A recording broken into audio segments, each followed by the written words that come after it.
Tout homme est une histoire sacrée, l'homme est à l'image des dieux. Chaque 2 février, l'Église universelle fête la présentation de l'enfant Jésus au temple. En ce jour, la splendeur divine éclate dans l'humilité des croyants.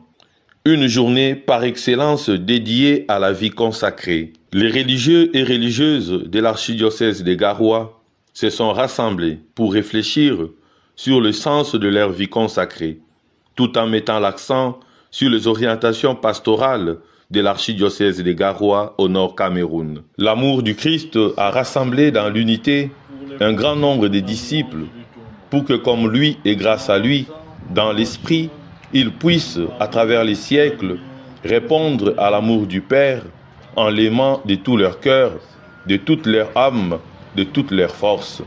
Deutéronome, chapitre 6, verset 5. Et en aimant le prochain comme ils s'aiment eux-mêmes. Matthieu 22, verset 39.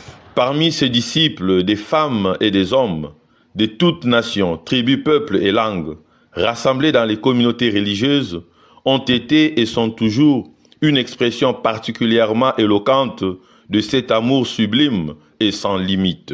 Les communautés religieuses sont nées non d'une volonté de la chair ou du sang, non des sympathies personnelles ou des motifs humains, mais de Dieu, d'une vocation divine et d'un attrait divin. Elles sont un signe vivant du primat de l'amour de Dieu qui accomplit ses merveilles, et de l'amour envers Dieu et envers les frères et sœurs, tel qu'il a été manifesté et vécu par Jésus-Christ. Cette journée de réflexion s'est achevée par la célébration eucharistique présidée par Monseigneur Faustin Ambassa, archevêque de Garoua. La procession de cette célébration a commencé par le rite de la lumière.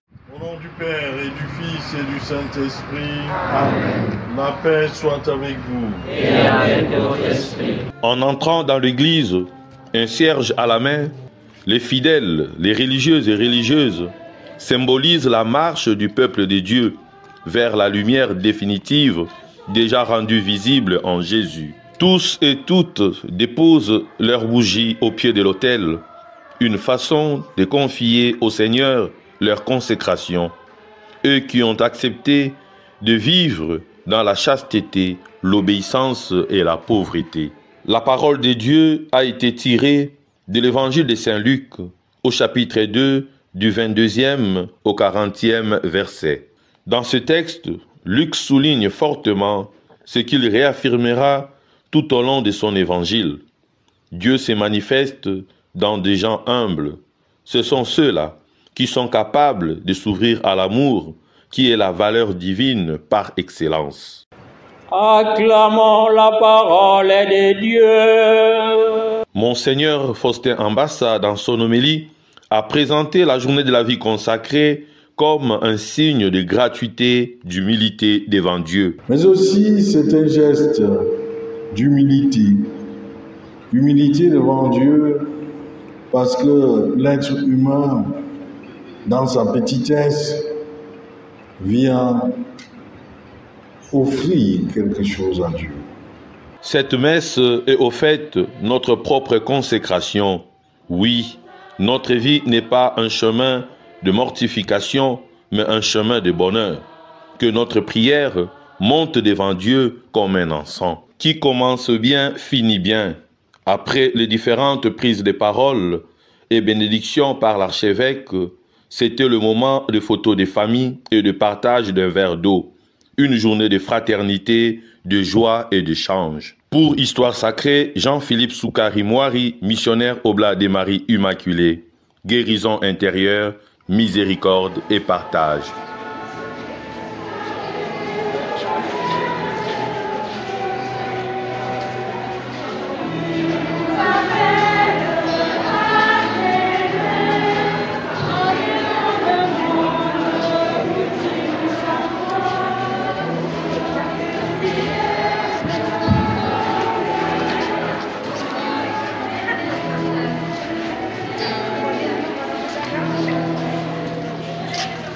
C'est la joie, la terre à faire le photo.